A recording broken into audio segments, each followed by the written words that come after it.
Hello students, मैं नरेंद्र मधुरिया आप सभी का समीक्षा इंस्टीट्यूट के ऑनलाइन प्लेटफॉर्म पर बहुत बहुत स्वागत। आज मैं स्टार्ट करने जा रहा हूँ वैदिक सभ्यता। इस वैदिक सभ्यता का जो टाइम पीरियड है वो आपका 1500 BC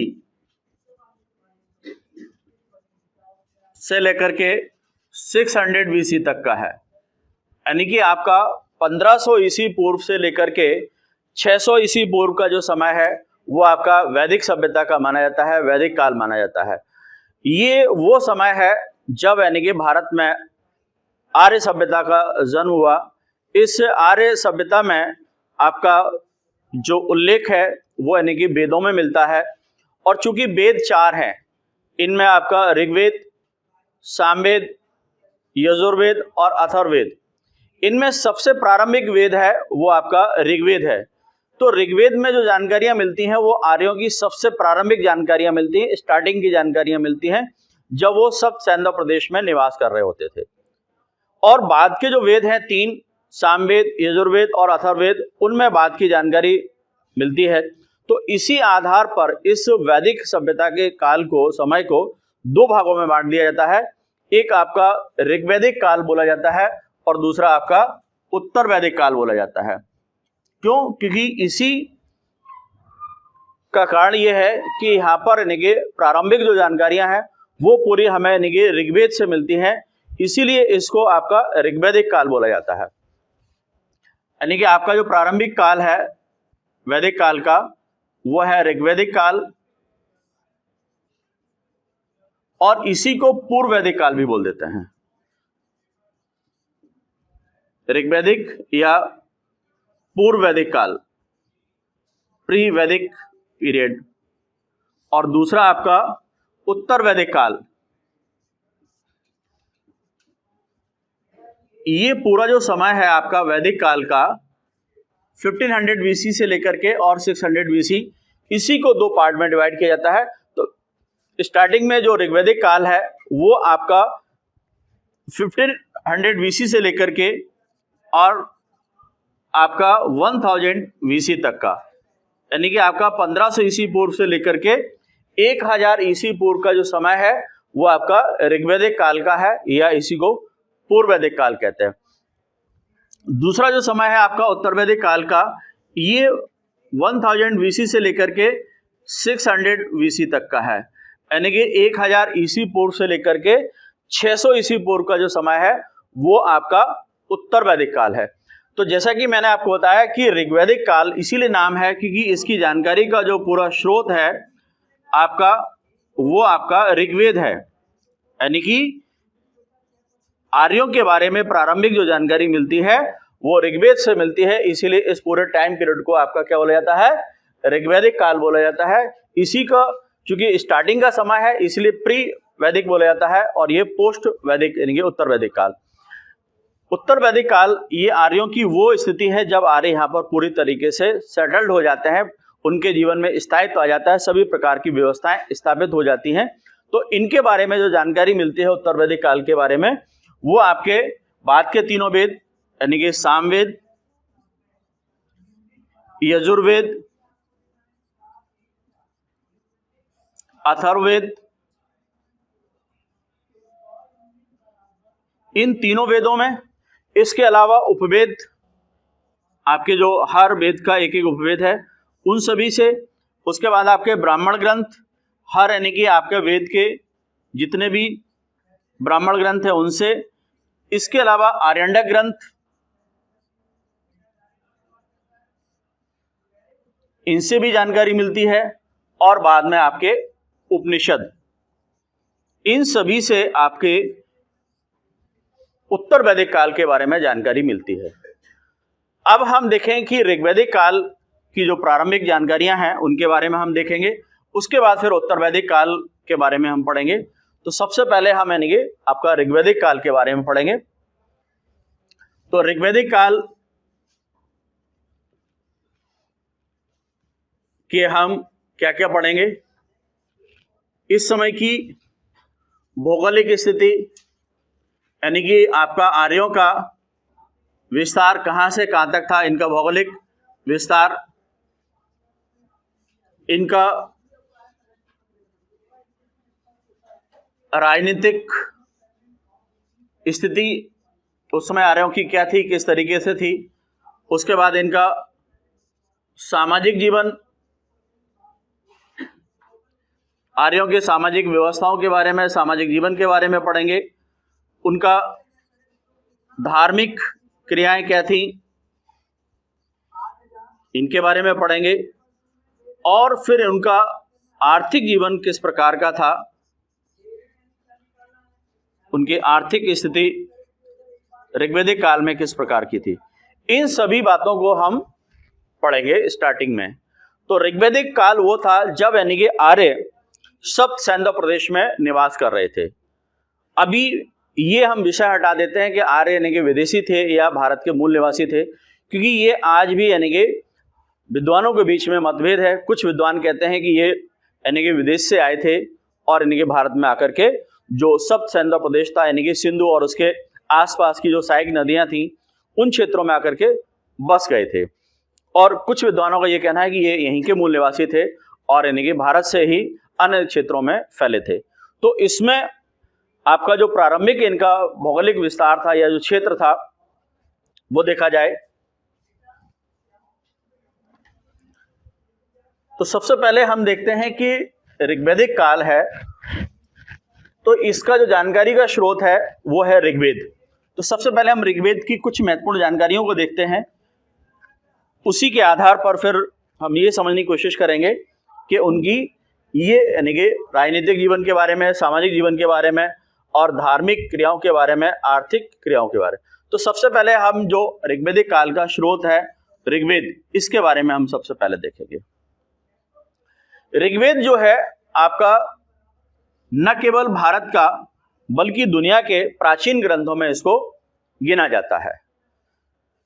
इसी समय का एक ईरान का ग्रंथ है जैन अवेस्ता। तो मैंने आपको स्टार्टिंग में बताया था कि जो आर्यों की दो शाखाएं थीं, एक आपका ईरान के ट्रैक पर चली गई थी और दूसरे भारत के ट्रैक पर आई थी। तो इस समय आपका जो ऋग्वेद है इसी के समकालीन एक ईरानी ग्रंथ है, वो है जैन अवेस्ता। इसमें भी जो जानकारियां मिलती हैं, प्रारंभिक जानकारियां, वो कहीं ना कहीं ऋग्वेद से कुछ मिलती जुलती हैं। तो वो यानी कि दोनों एक समकालीन आर्यों के ग्रंथ है, एक आपका ईरानी ग्रंथ है और दूसरा भारतीय ग्रंथ है ऋग्वेद।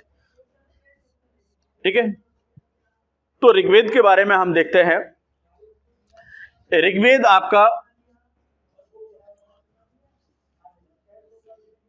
प्राचीन वेद है और इसकी रचना आपकी पंजाब क्षेत्र में की गई थी और अलग अलग समय में इसकी रचना हुई है। ऐसा नहीं कि पूरा ऋग्वेद एक समय में लिख दिया गया है, ये पूरा आपके 10 मंडलों में विभाजित है।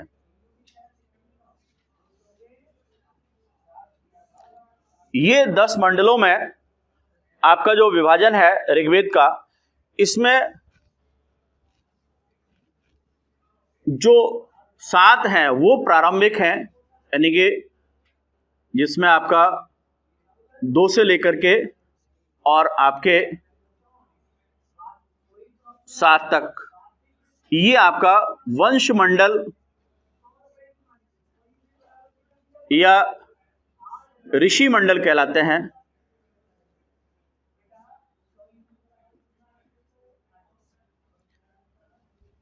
इसके बाद आपके अन्य जो मंडल है वो यानी कि बाद में लिखे गए हैं, तो वो अलग अलग यानी कि जानकारियां देने के सभी आधार हैं।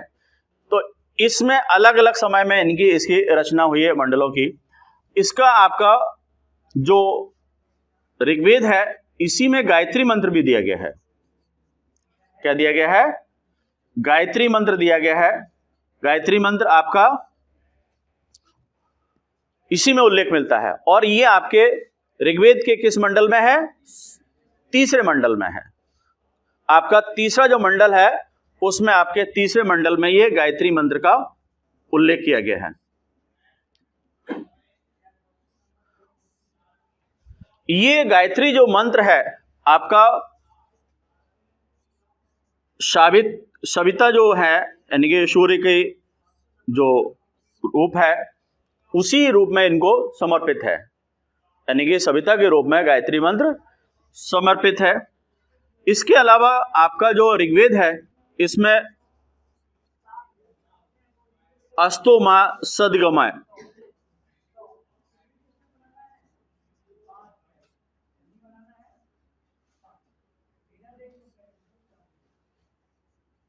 इसका उल्लेख भी अस्तो मा सद्गमय ये भी आपका ऋग्वेद में इसका उल्लेख किया गया है।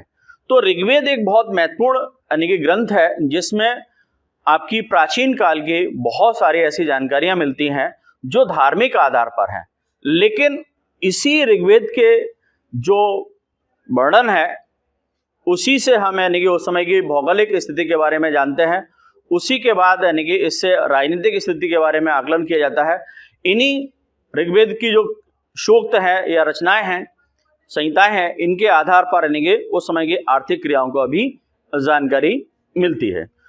तो इसमें हम देखें कि आपका जो आर्यों का भौगोलिक विस्तार देखा जाए तो सबसे पहले यह है कि ये इनका जो प्रारंभिक निवास स्थान था वो सप्त सैंधव प्रदेश था, यानी कि जहां 7 प्रमुख नदियों का क्षेत्र था, जिसमें आप कह सकते हैं कि वर्तमान का अफगानिस्तान, पंजाब में दोनों ही पंजाब शामिल हैं, यानी कि भारत का पंजाब और पाकिस्तान का पंजाब, और इसके अलावा आपका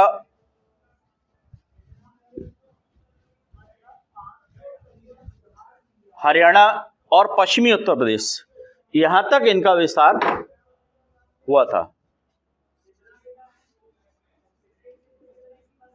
ऋग्वैदिक काल में आज के यानी कि भौगोलिक स्थिति में देखें तो अफगानिस्तान, पंजाब, हरियाणा और पश्चिमी उत्तर प्रदेश, यहां तक ऋग्वैदिक काल में आर्यों का विस्तार हो चुका था। और इस समय आपकी जो ऋग्वेद में 25 नदियों का वर्णन है, 25 नदियों का वर्णन है।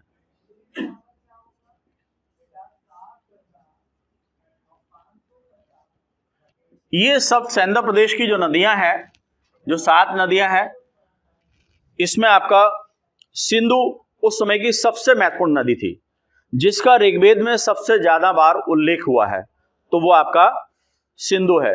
और सिंधु की अन्य जो सहायक नदियां हैं उस क्षेत्र में जो बहने वाली, तो आज जिनका नाम अलग है उस समय ऋग्वेद में इनका उल्लेख अलग नाम से किया गया है। तो वो हम देखते हैं कि इनका वर्तमान नाम और प्राचीन नाम क्या है। जैसे आपका सिंधु है तो वो उस समय भी इनको सिंधु कहा जाता था और आज भी सिंधु कहा जाता है। इंडस जो है वो आपका सबसे महत्वपूर्ण नदी थी, व्यापारिक दृष्टि से भी और राजनीतिक दृष्टि से भी। इसके बाद आपका सतलज, उस समय ऋग्वेद में इसको शतुद्री कहा गया है। उसके बाद आपका रावी, जो आपके रावी को उस समय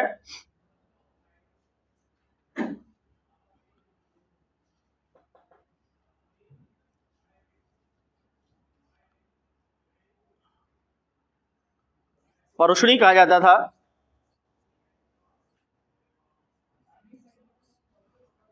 और आपका झेलम,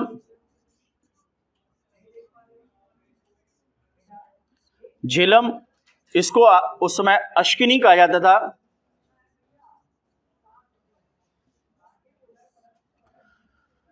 ब्यास, इसको विपाशा कहा जाता था।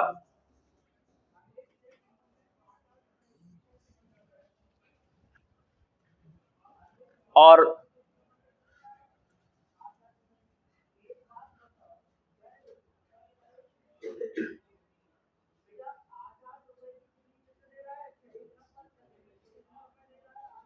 कितने हुए, 1 2 3 4 5, हाँ चिनाब, सॉरी गलत लिख दिया मैं, सॉरी, ये झिलम को वितस्ता कहा जाता था, सॉरी क्षमा चाहूंगा, वितस्ता कहा जाता था। और आपका चिनाब, इसको अश्कनी कहा जाता था।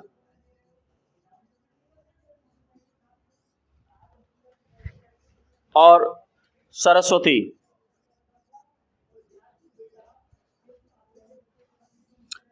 ये 7 नदियां थी महत्वपूर्ण। इनमें आपका सिंधु ये सबसे प्रमुख नदी थी, व्यापारिक दृष्टि से भी और राजनीतिक दृष्टि से। और ये सरस्वती सबसे पवित्र नदी थी।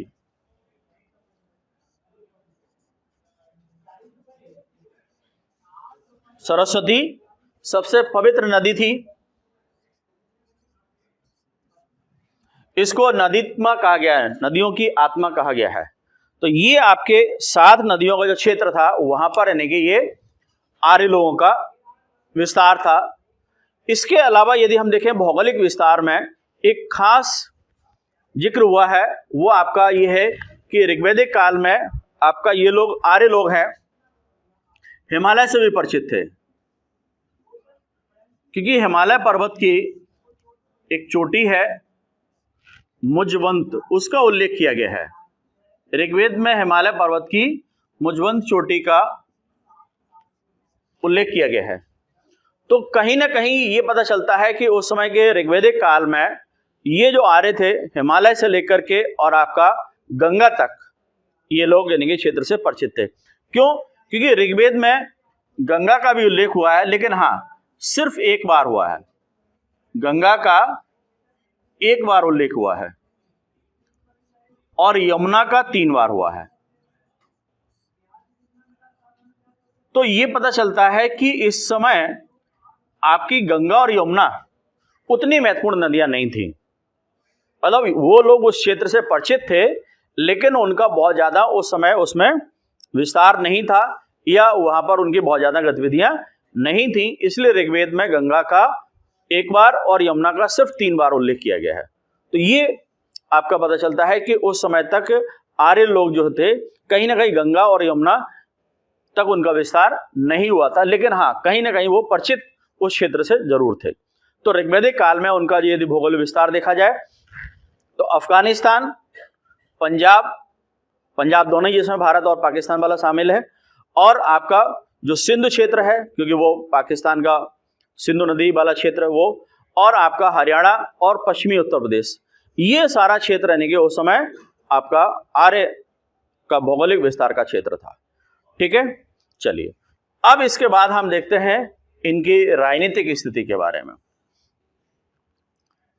तो देखिए इस समय आपका जो आर्यों का राजनीतिक जीवन था उसके बारे में ऐसा स्पष्ट नहीं लिखा गया, लेकिन यह कि हाँ उसमें जो राजा के कर्तव्य बताए गए हैं कि किस तरह से राजा काम करता था, है ना, राज्य क्या होता था, राजा को कैसे चुना जाता था, इन सारी बातों का उल्लेख मिलता है। तो कहीं ना कहीं वो एक राजनीतिक स्थिति को दर्शाता है। तो सबसे पहले हम देखें कि जो आर्यों का प्रारंभिक जीवन था वो एक कबीले के रूप में था। आर्य लोग जो आए थे हिंदुस्तान में या थे यहाँ पर पहले से ही, वो यानी कि एक कबीले के रूप में थे। कैसे थे? कबीले के रूप में थे, और वही पूरा जो कबीला होता था वही राज्य होता था। पूरा जो कबीला आर्यों का था वही राज्य होता था, जिसको जन कहा जाता था। राज्य जो होता था उसमें क्या कहते थे, उसको जन कहा जाता था। पूरा कबीला ही राज्य होता था और इस राज्य को जन कहा जाता था। ऋग्वेद में आपके 5 महत्वपूर्ण जनों का उल्लेख है।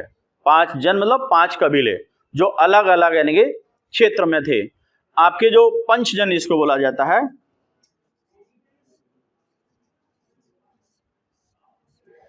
ये 5 जन बहुत महत्वपूर्ण हैं।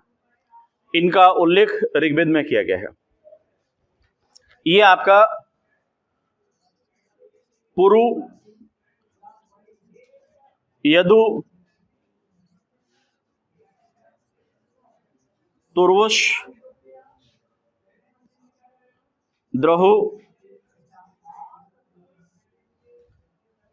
और अनु, ये पंच जन है। उस समय के 5 महत्वपूर्ण जन है। जन मतलब कबीले हैं, क्षेत्र है, राज्य है, मतलब कबीला जहां रहता था वही पूरा जन होता था। ये 5 यानी के जनों के नाम पर है। एक्चुअल में ये इनके पूर्वज हैं, इन्हीं के नाम पर ये आपका जन हुए थे। इन्हीं जनों के आसपास यानी कि पूरी व्यवस्थाएं चलती हैं आर्यों की ऋग्वैदिक काल में। ये जब आर्य हिंदुस्तान में आए थे, या मैंने कहा ना दोनों ही बातें हैं, एक वो भी मत है कि हिंदुस्तान में आए थे, एक ये कि हिंदुस्तान में पहले से थे। मतलब जो आर्यों का प्रारंभिक जीवन था वो यानी कि कबालाई जीवन था, यानी कि एक स्थान से दूसरे स्थान पर ये पूरे कबीले घूमते रहते थे, क्योंकि किसके तलाश में? भोजन की तलाश में। तो स्टार्टिंग में ये स्थायी जीवन नहीं था इनका, तो पशुओं को लेकर के एक स्थान से दूसरे स्थान पर ये घूमते रहते थे, और उस स्थिति में ये पूरा कबीले का कबीला एक जगह से दूसरी जगह शिफ्ट कर जाता था। तो पूरे कबीले की ही एक व्यवस्था होती थी, जिसको यानी कि कबीले को जन कहा जाता था। और ये कबीला जो थे वो आपस में भी टकराव इनके हो जाते थे, आपस में भी इनके युद्ध हो जाते थे, संघर्ष हो जाते थे। वो किस बात के लिए होते थे? ज्यादातर उनका जो विषय होता था चारागाह को लेकर के, जहां पशुओं को चराने की जगह होती थी उस पर कब्जा करने के लिए। कभी कभार यानी कि गायों की चोरी हो जाती थी, उसको लेकर के हो जाते थे, या अपना शक्ति प्रदर्शन करने के लिए ये कबीले आपस में संघर्ष कर लेते थे। यानी कि आर्यों के आपस में भी कबीले करते थे। इसके अलावा आर्यों का यहाँ के जो मूल्यवासी थे, जिनको उन्होंने अनार्य कहा, क्या कहा? अनार्य, यानी कि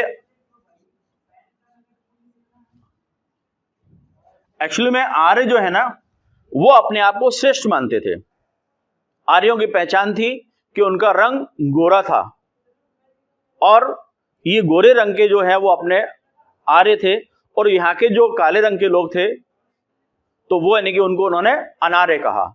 तो ये आर्य लोग यहाँ के अनार्यों से युद्ध करते रहे। तो ये आर्यों का और अनार्यों का आपस में संघर्ष हुआ, और इस संघर्ष में यानी कि आर्यों ने अनार्यों को हरा दिया था। तो इसलिए अनार्य यहाँ से नीचे की तरफ भारत में चले गए थे, और आर्य लोगों ने उत्तर भारत पर अधिकार कर लिया था। और फिर मैंने कहा कि इनका आपस में भी युद्ध हुआ। इस ऋग्वेद में एक बहुत ही महत्वपूर्ण युद्ध का वर्णन मिलता है, जिसको कहा जाता है दशराग युद्ध।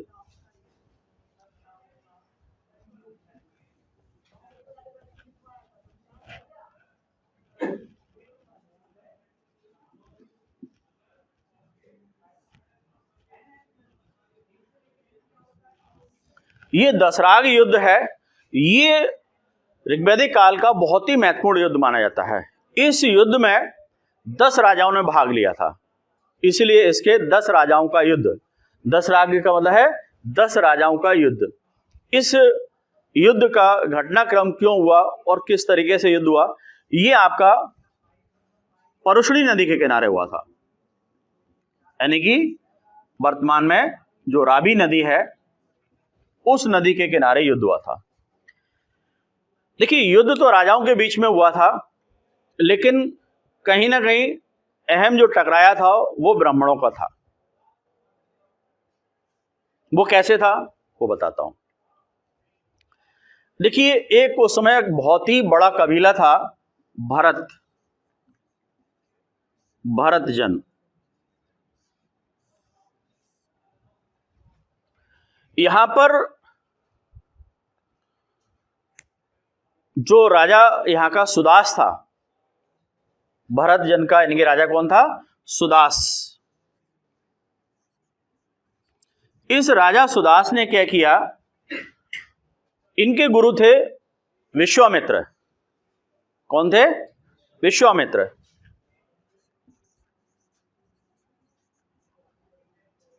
देखिए, राजा की सलाह के लिए उस समय एक पुरोहित होते थे, जो यानी कि राजा को हर समय सलाह देते थे, वो ब्राह्मण होते थे। तो राजा सुदास ने अपने जो पुरोहित थे विश्वामित्र, इनको हटा दिया, और इनकी जगह पर उन्होंने नया इनके पुरोहित अपॉइंट किया, वो थे गुरु वशिष्ठ।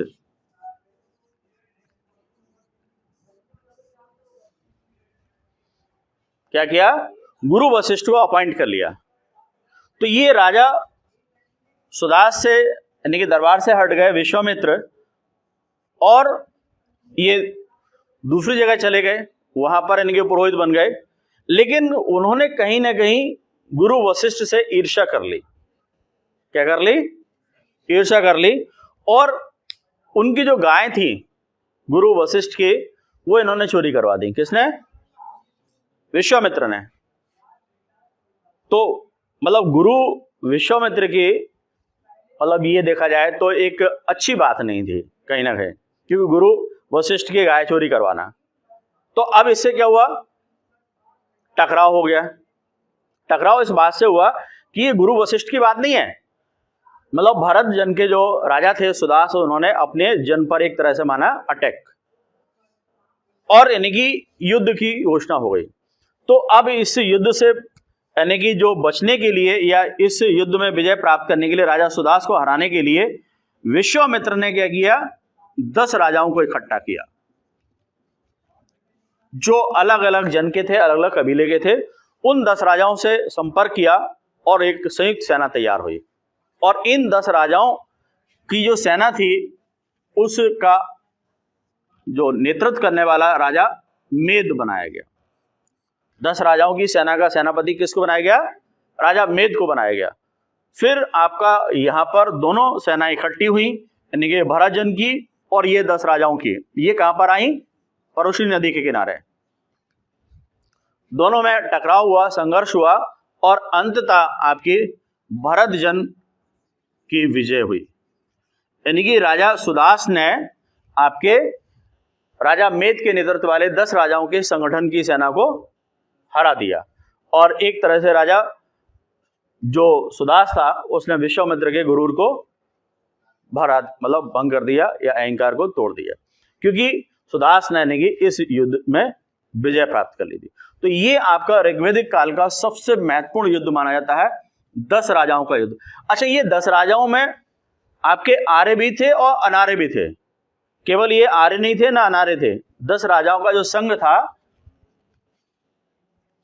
10 राजाओं का जो संघ था, संगठन था, इसमें आपके आर्य और अनार्य दोनों ही थे, जिसमें राजा सुदास ने ये पूरे संघ के सेना को हरा दिया था।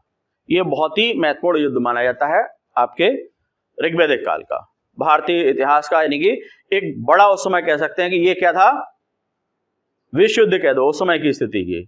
आज की स्थिति में नहीं, आज में तो बहुत बड़ा विश्व। उसमें उनकी वही कल्पना थी कि उतने ही लोगों से वो परिचित थे और सारे राजा उसमें शामिल हो गए। तो उस समय का सबसे बड़ा जो युद्ध था वो ऋग्वेदिक काल का दशराग युद्ध था। ठीक है, चलिए अब हम देखते हैं कि उन समय की जो राजनीतिक व्यवस्थाएं थी वो किस तरह से चलती थी। तो आपका ये कबीला जो था, इस कबीले में जितने भी लोग होते थे, उनमें जो सबसे योग्य व्यक्ति होता था, कबीले का सबसे योग्य व्यक्ति, उसको यानी कि सभी कबीले के लोग मिलकर के राजा चुनते थे। किसके रूप में चुनते थे? राजा चुना जाता था। राजा उस समय वंशानुगत तरीके से नहीं बनता था कि राजा का बेटा ही राजा बन जाएगा, नहीं। उस समय यानी कि जनता की मर्जी से राजा बनता था, और उस समय राजा को राजन कहा जाता था, या उसको जनस्य गोपा भी कहा जाता था।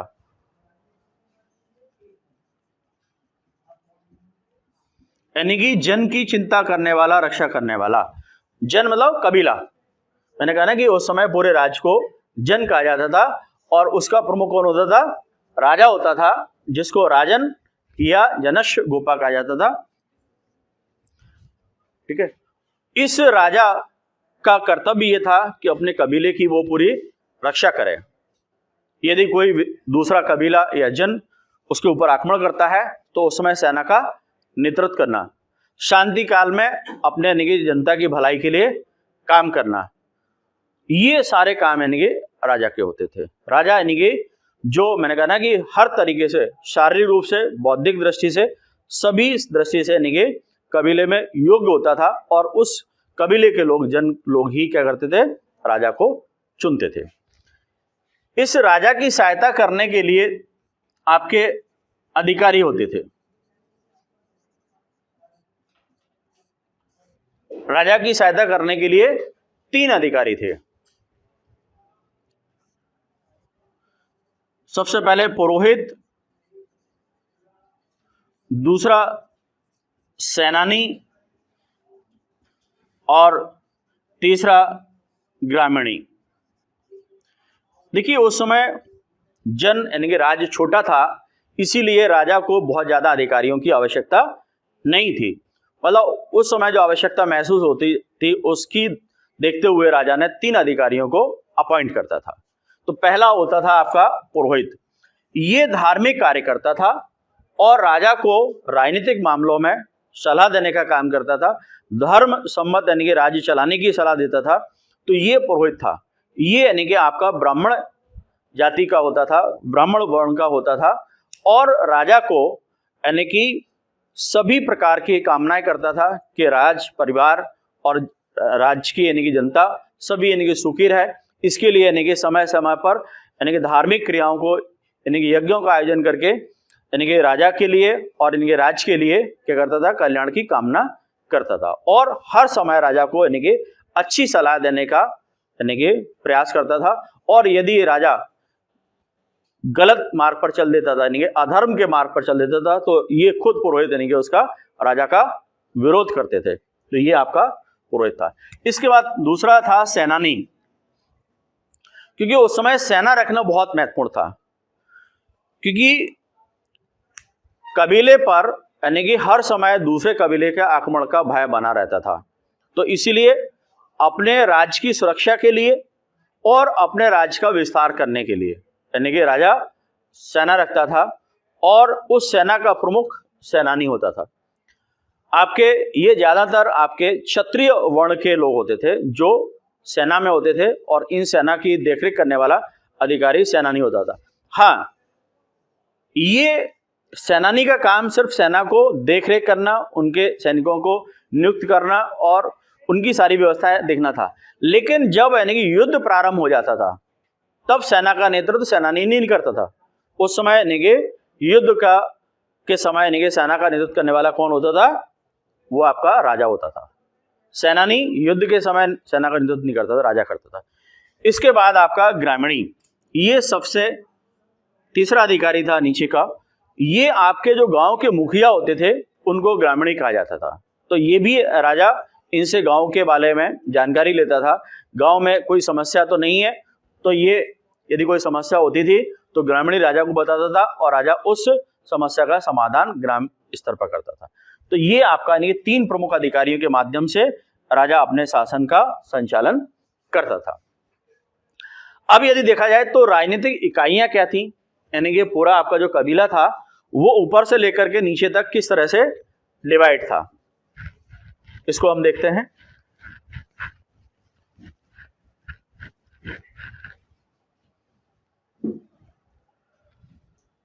यानी कि प्रशासनिक इकाइयां या राजनीतिक इकाइयां उस समय किस तरह से पूरे राज्य का प्रशासन चलता था। तो सबसे पहला आपका जो था कबीला था, है ना, कबीला मतलब जन, इसका प्रमुख राजन होता था। इस जन से नीचे आपका विश्व होता था। विश्व वो वाला नहीं, जहर वाला नहीं, है ना, ये गांव का संघ होता था, कई गांवों को मिलाकर के एक विश्व बोला जाता था। इस विश्व का प्रमुख होता था विश्वपति, ठीक है। विश्व क्या होता था, गांव का समूह होता था। और उसके बाद ग्राम यानी कि गांव, इसका प्रमुख अधिकारी ग्रामीणी होता था और उस समय प्रशासन की सबसे छोटी इकाई गांव नहीं थी, परिवार थी। एक परिवार को भी पूरा आपका प्रशासनिक इकाई माना जाता था, एडमिनिस्ट्रेटिव यूनिट माना जाता था। इसका जो प्रमुख होता था उसको कुलप या गृह स्वामी या दंपति कहा जाता था।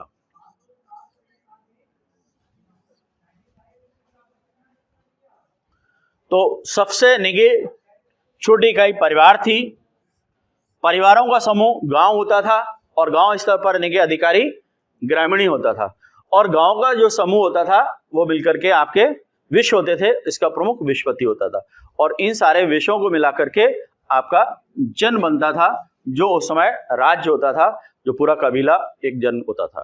ठीक है, इसका प्रमुख राजन होता था। ठीक है, तो ये आपकी प्रशासनिक इकाई। अब देखा जाए आपका न्याय व्यवस्था किस प्रकार की थी।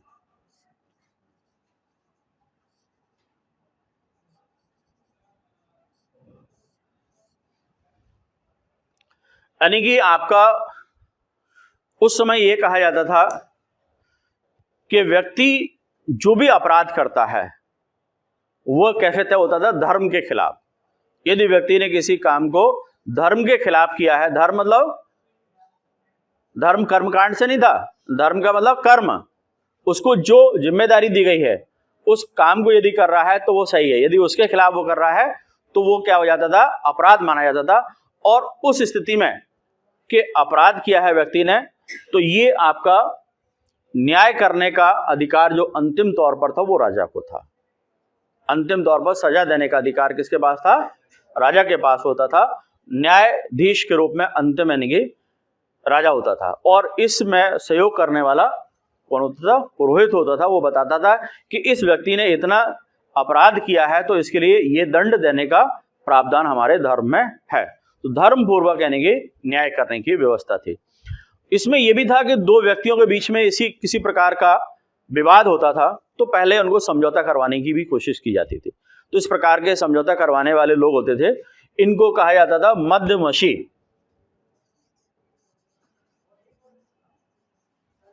मध्यमशी। तो इस समय की जो राजनीतिक व्यवस्थाएं थी वो इस प्रकार की थी। ठीक है, चलिए अब आ जाइए आपका सामाजिक जीवन।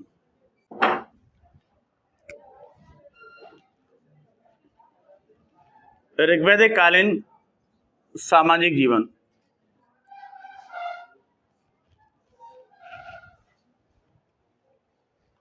तो आज के लिए इतना काफी है।